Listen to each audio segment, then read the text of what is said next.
ba léegi mu continuer dans cette lancée là mais li garaaw mooy il a pris tout son temps saaga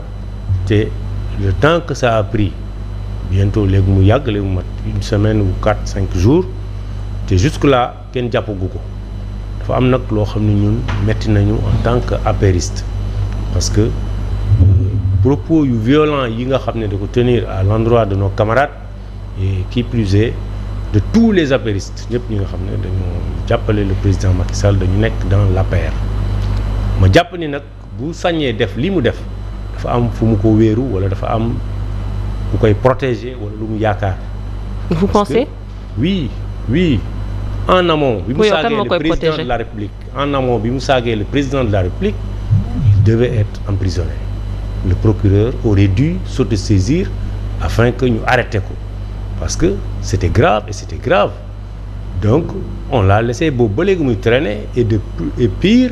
dañ koy gis aux côtés d'une haute autorité en l'occurrence le premier ministre donc tey jii man dama jàpp ni il y a quelque chose boo nga xam ne waxuñu ko mais moo fi nekk mooy kumba am ndey kumba amul ndey parce que pour des propos non moins graves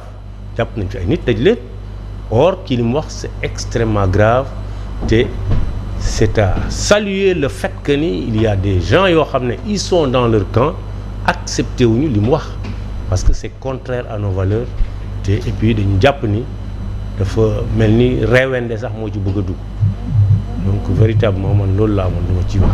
Alors peut-être juriste bi la ñuy woo foofu vous pensez que les faits sont graves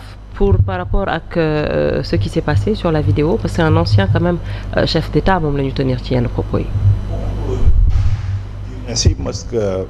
injure dafa bëri façon dafa am injure publique ak injure non publique. Bon injure publique d'ailleurs gi même boobu dafay troubler lu ñu ooyee l'ordre public parce que la mooy trouble à l'ordre public mooy infraction boo xam ne ñëpp a ciy wax ñëpp a ciy débattre coow li foo dem ñëpp a koy wax ne c'est la même tempo bi la loolu ñëw trouble à l'ordre public alors que le procureur dans tout système judiciaire le droit de remettre l'ordre public ki nga xam ne woon dénk ordre public c'est le procureur ki jàdd yoon mu teg la ci yoon loolu lañ ko wax parce que loi bi wax ak nit day nga dégg mënoo wax waxul partie ba code pénal ba code pénal bi jeex wala code de procédure pénale ba mu jeex boo ko jëlee amul benn parti politique bu code pénal di waxal wala muy wax ak benn groupement wala association dafay wax nul wala mën a toute personne wala mën a quiconque donc looy wax ne le caractère comment dire impersonnel de la loi donc ku jaar du yoon dans la rigueur des principes mooy procureur bu nekkee certaine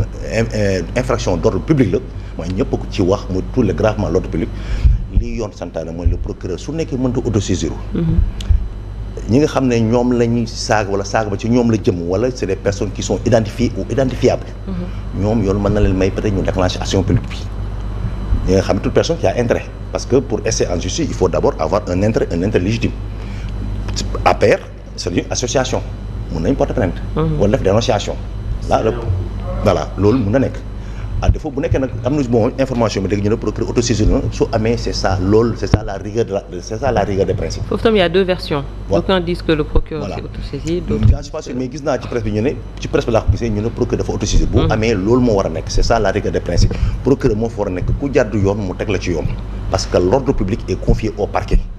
voilà donc su nekkee nag les faits sont suffisamment graves et il y a vraiment des preuves concordant que vidéo bi ci moom la jógee te vidéo bi c'est récent amul benn prescription il y a aucune indisponibilité ou incapacité juridique qui frappe à la personne ou bien au fait dans ce cas je pense que le procureur naturellement doit s'autosaisir comme ni mu koy defee ci yenn cas yi parce que sinon nit ñi dañuy gis ne parce que justice conception la su ma amee lu ma métti su ma demee kenn du ma ko fajal su keneen amee lu ko métti su demee ñu fajal ko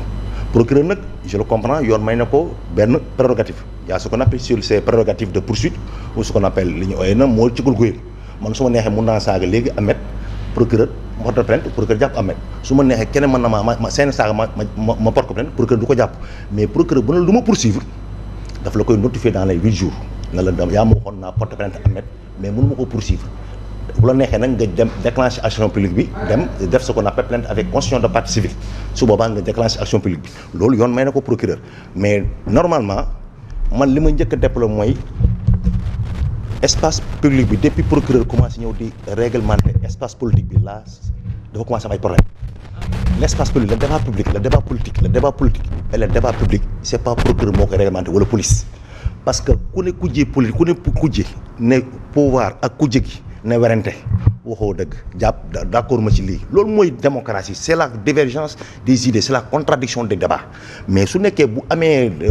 des dérapages langagières procureur ñëw ne moom mooy autorisé pour le débat politique dans ce cas-là le droit à l'expression droit d'aller dans les émissions de faire des débats publics là dañ koy commencer écorner parce que la politique c'est la liberté d'expression je ne dis pas liberté de ton nag liberté d'expression ak liberté de ton du benn liberté d'expression la moom nit ki li mu wax ko par sa pensée wala li mu xalaat mu bind ko wala mu affiche def ko affiche wala mu bind ko loolu c'est consacré même par la Constitution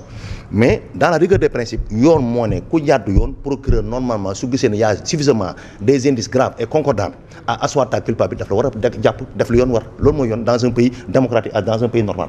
voilà que nga bokk opposition wala nga bokk pouvoir c'est ça. Deux poids deux mesures peut-être lan moo ci sa xalaat loolu nga jàpp ni que loolu lañ nekk di gis sur la scène politique actuellement. Deux poids deux mesures non bon man tout d'abord je damay ñaawlu propos yu mel noonu mais je pense que en tant que pays dëkk bi fi mu toll fi mu ne nii foog ñu xoolaat suñu bopp quoi. Parce que léegi wax lu ñaaw def lu la neex ci réseaux sociaux yi wala ci dafa yomb. C'est-à-dire que et j'ai l'impression que chaque semaine chaque mois daal am na kenn ku bees daal génne bu bees. Bon en tant que société man je pense que am na lu ñu au-delà de procureur war na auto mais am na benn jàngat bu ñu war a def ci dëkk bi pour voir violence verbale bi am aujourd'hui ak ni ñu ko démocratiser la moo nekk ci ginnaaw et puis aussi même le rôle des médias dans tout ça parce que ñoo nga azura mais quelque part ñi def yi yenn saa yi buzz dañu yor peut-être ñu naan bu ma saagawee gars yoo xam ne ñoo ngi ni toog nu mbelaan avec des choses aussi importantes yu ñu mën a wax ci discussion bi mi ngi sur le plateau donc c'est comme si moom def na lu muy def pour forcer notre débat sur ça donc foofu laa koy waxee deux poids deux mesures man c'est comme vous en maître je suis pas juriste mais j'ai entendu quelque part que le procureur s'est autosaisi on attend de voir ce que la justice va tirer de ça. Pour moins que ça peut-être avant may ñëw ci Ahmed il y a eu l'affaire Abdou Nguer maa ngi koy wax tout à l'heure l'affaire Abdou Nguer ak l'affaire Assane Diouf également.